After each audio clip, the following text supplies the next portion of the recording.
Bonsoir Bouba. Bonsoir. Bonsoir Petit Tonton. Bonsoir. Merci pour cette belle intro. Avec plaisir. On prépare les très prochaines éditions de la Nuit du Conte. Oui. Alors ça sera quoi le décor? Ça sera quoi la nouveauté? Ça sera quoi le plus? Alors la Grande Nuit du Conte fera sa 4e édition le 9 décembre 2022 au chapiteau du Palais du Peuple. Et les nouveautés cette année, c'est une édition élargie. C'est-à-dire qu'en prélude de la Grande Nuit du Conte, nous organisons des grandes veillées dans les quartiers. D'accord. Et on a organisé un petit jeu sur les réseaux sociaux pour choisir 3 quartiers. Donc les 3 quartiers dont les noms ont été le plus cités, c'était Sangoya, Nongo et Kipé. Donc on a fait la veillée de Sangoya, celle de Nongo, et après cette émission, on va faire la veillée de Kipé. Et c'est l'une des nouveautés. Juste après l'émission, hein? Juste après l'émission, oui. Juste après l'émission, on va faire cette veillée à la maison des jeunes de Kipé pour donner l'occasion aux populations, à ceux qui ne peuvent pas venir à la Grande Nuit du Conte, puisque c'est aussi avec un nombre de places limité, de profiter de ces veillées aussi. Et la deuxième nouveauté, c'est qu'on monte un spectacle, c'est pas comme les années précédentes où c'était une joute oratoire, où les conteurs passaient à tour de rôle raconter leur histoire. Cette année, on monte un spectacle qu'on répète depuis 5 semaines maintenant. Avec des acteurs, avec des conteurs, des chanteuses, des chanteurs, des acrobates, des conteurs, des danseuses, des musiciens. C'est très bien. Un grand spectacle en son et lumière. Oui. C'est tout gros et grand, c'est bien. Alors, moi, j'ai envie de poser une question si vous n'en avez pas. Oui, j'ai une question, bien sûr. Bon, après la sienne, après la mienne. J'ai des questions même. Tu as des questions, d'accord. Okay. Est-ce que le conte, ça parle à la génération 2.0? On peut dire que oui, je peux dire oui parce que ça dépend de la manière dont on envoie les choses. Il y a 3-4 ans, ça ne parlait pas. Mais aujourd'hui, on essaye d'aller là où ils sont. Donc moi, je fais aujourd'hui... la Nuit du Conte, c'est tout public, c'est des jeunes qui écrivent. Il y en a qui disent « Ah, mais on n'a pas de moyens pour venir. » Donc je dis « Ok, il y a les grandes veillées pour vous. » Il y en a qui arrivent à venir. Et moi, je fais des contes aujourd'hui avec des artistes urbains, des chanteurs urbains. J'ai fait un conte avec Ansti Crazy qui va sortir bientôt. J'ai fait un autre avec Sira Condé. J'ai un projet de faire avec Khadi Diop, avec Marcus, One Time. Donc c'est aller là où ils sont. Et aujourd'hui, il y a une grosse vague de retour aux sources, à nos valeurs, parce qu'on voit aujourd'hui que chacun se bat pour mettre sa culture en valeur. Et les jeunes Africains, ils se retrouvent un peu perdus, parce qu'on a longtemps été... comment dirais-je, malmenés par les autres cultures parce qu'ils y mettaient beaucoup de moyens. On nous a appris les autres cultures à l'école, hein, voilà, Magellan, exactement. Christophe Colomb, c'était pas l'histoire calquée, c'est pas les nôtres. Hein. Ils mettent beaucoup d'argent pour faire la promotion de leur culture, donc les jeunes veulent être américains, européens, etc. Oui, c'est peut-être la continuité de la colonisation d'une autre manière. Hein. Mais ils voient qu'ils ne peuvent pas être... des Américains ou Européens, ils ne peuvent pas les dépasser. Donc la seule chose qui peut les permettre de s'affirmer et d'en être fiers, c'est leur culture. Donc, toi qui vis en France, Bouba, est-ce que les jeunes là-bas, ils adorent le conte? Ouais.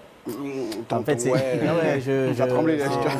c'est une approche différente parce que moi j'ai des enfants et donc tu vois pour tout ce qui est enfant, nous en tant qu'Africains vivant en France, on essaye de les mettre dans notre culture parce que quand ils vont à l'école, ils ont plein de choses différentes à apprendre. Donc du coup, il y a YouTube qui nous aide. Donc tu vois les contes comme Kirikou par exemple. Il y a comment on appelle, il y a des petits contes sur YouTube africains qui sont soit élaborés par, je sais pas si il y a encore des en plusieurs tomes, en plusieurs thèmes. Donc les enfants généralement ils sont dans ces contes-là, les tout petits jusqu'à 7 ans, 8 ans, ils sont tout le temps sur YouTube, nous on les redirige vers les contes africains. Par exemple, quand tu prends par exemple Little Angel, bah, ça c'est une animation de vie européenne qui est faite pour les enfants. Donc généralement, les 90% de nos enfants vont tous aller sur Little Angel. Je ne sais pas si vous savez ce que c'est. En fait, c'est des animations pour bébés, pour enfants. Donc un petit bébé blanc, voilà, qui fait des petites choses à chaque fois Donc les enfants, ils adorent. Donc du coup, par contre, il y a des personnes africaines qui ont réussi à faire l'inverse en fait. Donc à créer des personnages en africain. Donc créer des livres. Exactement, donc des livres. Moi, une question pour petit tonton. Voilà, bon, sachant pas d'ailleurs votre histoire et aussi l'histoire de votre famille et tout, mais si je ne mets comptabilité,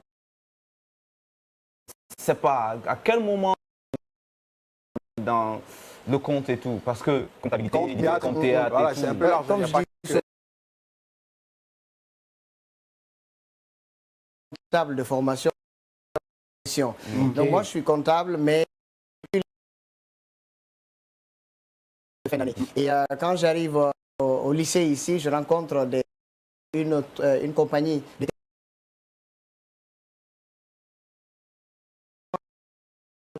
et donc je deviens comédien. Des ateliers de théâtre, à faire du théâtre avec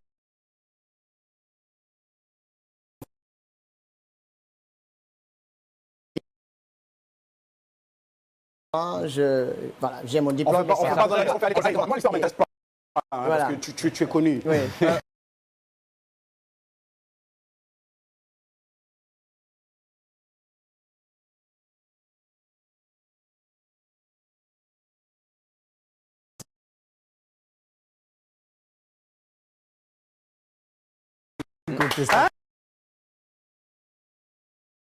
T'es enlevé, il y a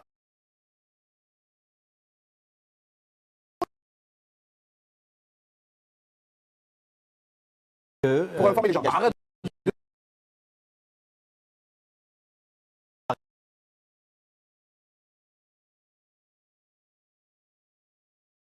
Donc contestation, je pense que les lecteurs de la musique viennent de son.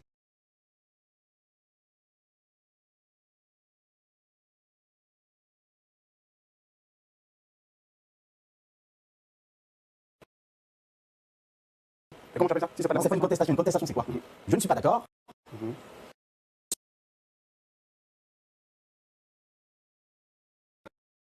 Moi,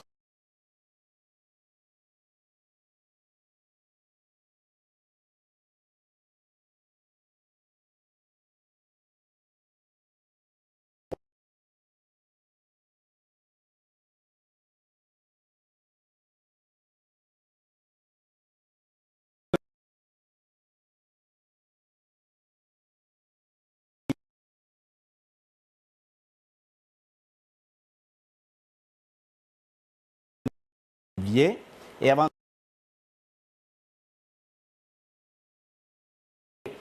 Tu me donnes ton accord du parti.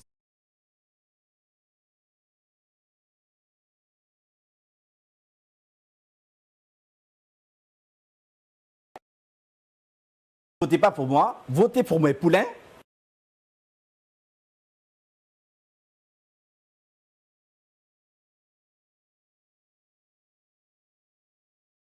Ressenti personnel d'une personne qui est nommée.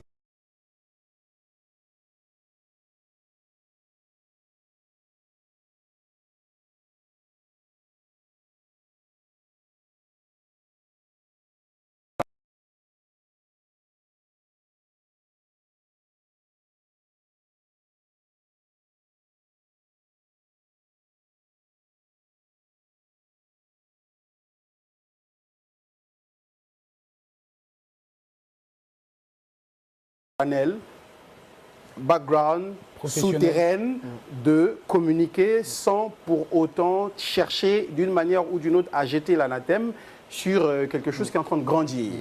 Donc, je pars de ce constat, mon ami, tu vois, tu commences à venir? Ça vient? Voilà. Donc, je pars de ce constat pour dire qu'il faut savoir raison garder sur certaines choses, parce que c'est un produit guinéen. Grandissons-le. Moi, j'étais au Prémude, j'étais dans la salle. Et le seul actuellement. Hein. Et je me suis dit, ben, tiens, nous aussi, on a un truc comme ça chez nous, il serait bien qu'ils grandissent comme lui. Tu comprends? C'est ça l'objectif recherché. Ben, ça a été l'objet de notre débrief ici en émission. Voilà, c'est ça on a l'objectif parlé recherché. de tout ça. Mais moi, voyant déjà C'est bon, cette non? image où carrément la publication une croix rouge. Nous, on peut comprendre, on peut vraiment comprendre. Mais après, les internautes... On quitte là. Allez, c'est quoi les nouveautés cette année? Ah bah nous, tu vois, si tu as bien remarqué, je suis un peu fatigué. Ouais, ça j'ai remarqué. Parce que ça travaille comme des ouf. On est vraiment sur la cérémonie là. On est à J-15. Ouais. Nous, notre objectif aujourd'hui, c'est comment offrir aux Guinéens une très belle cérémonie. Ouais. Donc là, aujourd'hui, on est en train de travailler avec les scénographes, on est en train de travailler avec les artistes, les metteurs en scène, avec la lumière, le son, pour vraiment changer le décor de l'hôtel Kaloum, pour que vraiment les gens se retrouvent dans notre culture. Que ce soit un vrai red carpet. Voilà, un vrai red carpet. Déjà, on a le bon tapis rouge, mais vraiment, il faut qu'on a... Lequel des tapis rouges? Le tapis rouge de l'hôtel Kaloum? Habituellement, on a un très beau tapis rouge. Mais vraiment, franchement, Al, tu l'as déjà présenté cette émission. Le tapis de l'hôtel Kaloum. Oui, mais malgré moi, parce que le tapis de l'hôtel Kaloum, franchement... Laisse à désirer. Voilà. Excusez-moi, hôtel Kaloum, j'ai rien contre vous. Ne me bloquez pas la prochaine fois que vous me voyez à l'entrée. Mais ce tapis-là, franchement, voilà. Bref. Alors... Donc, du coup, voilà, on est en train de travailler vraiment pour que la cérémonie soit vraiment... Et aujourd'hui, Pascal, c'est moi qui donne la parole. Comme toi. Vas-y. Donc voilà, en gros, Hôtel Kaloum, vous avez entendu, vous n'avez pas un beau tapis rouge. Hein. Donc cette année-là, il va falloir faire briller, cirer le tapis rouge pour qu'à la soirée, ils puissent au moins venir là avant d'aller... On sera en train de faire le match du rythme, on sera de cœur avec toi. Allez, Sanyo. Oui, 4e édition. Quelles sont les surprises réservées? Quelles sont les exclusivités de cette édition? Voilà, c'est important. Alors, en termes d'exclusivité, franchement, cette année, il va y avoir plus de prestations artistiques qu'aux précédentes éditions. Donc, comme je vous le dis, on est en train de vraiment travailler sur un enrobé pour pouvoir vraiment présenter quelque chose de très beau. D'accord. Ailleurs, les artistes... qui soit vraiment ancré dans notre culture. C'est-à-dire quand tu arrives, tu sens que c'est les victoires de la musique. Il n'aime pas les victoires de la musique chinoise, en fait. Ouais, d'accord. Donc là, on est en train de travailler. Même si on est dans un hôtel chinois. Dis-nous, les artistes étrangers, les artistes nommés, ils vont venir?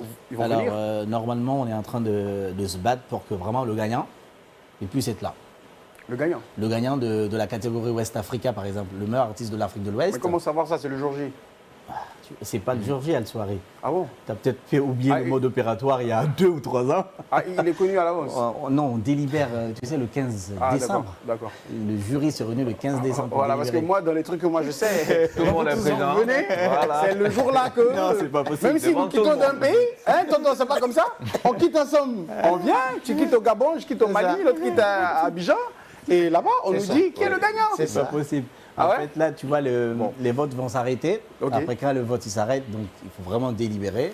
Parce que tu as le vote du public qui va coter à 45% et le vote du jury professionnel 55%. Donc il faut faire la résultante de tout ça avec un huissier de justice, déposer le PV au tribunal de première instance de Kaloum pour qu'on ait la validation juridique. Ensuite, proclamé lors de la cérémonie. Je le dis pourquoi? Parce que ça a tout son pesant d'or international. Hein. Aujourd'hui, les cérémonies de récompense, quand vous organisez chez vous et que beaucoup d'artistes étrangers viennent, ça crée une certaine audience, tu vois. Et la participation de ces artistes-là à cette cérémonie, le renvoi digital sur leur page et autres, donne encore plus de crédit à votre événement. C'est ce que je dis et se fait connaître beaucoup plus à l'international. Cette année, on a vu beaucoup d'artistes étrangers partager, repartager les victoires de la musique, c'est un plus, mais qu'ils puissent venir à Conakry le temps de l'événement, c'est aussi important pour la crédibilité même de l'événement. Après, il faut voir leur calendrier parce que les artistes sont chargés. Ils sont très très chargés. Allez. Alors, petit tonton, aujourd'hui, quand nous parlons du conte, je sais que vous êtes aujourd'hui le porte-flambeau du conte en Guinée. Et est-ce que derrière vous, vous êtes en train de préparer une génération montante ou bien après vous, il n'y aura rien? Est-ce qu'il a fini de ramasser le blé sur la route? Est-ce qu'il a amorti? Je ne suis pas... Je ne suis pas... Mon gars, est-ce que tu es barbu d'abord là, génération montante? Franchement, les enfants ils sont en train de grandir là. Je n'ai pas encore fait la maison de l'oralité. Je ne suis pas le directeur national du patrimoine historique immatériel. Oui, en fait, on essaye d'organiser des petits ateliers, mais pour l'instant, c'est hyper compliqué parce que les jeunes aujourd'hui sont trop pressés. Les gens pensent que, oui, quand ils te voient sur scène, ils pensent que oui, ah ben, moi je peux raconter une histoire. Ils ne savent pas que moi, derrière moi, il y a 20 ans de carrière maintenant. Ça me fait 20 ans de carrière de théâtre et de conte. Et donc, être conteur africain, c'est beaucoup de responsabilités. Ouais. C'est-à-dire qu'il faut se connaître d'abord, il faut connaître son histoire, il faut avoir des choses à dire. Quand je dis des choses à dire et à transmettre, il faut connaître nos valeurs, il faut connaître notre histoire. C'est pas d'apprendre une histoire dans un livre et venir voilà, raconter. Ça, c'est un art, voilà, un art de, ça marche. de la scène. Tu nous parles d'apprentissage de l'histoire, ce que nous on va faire, on va partir avec l'œil à Pascal.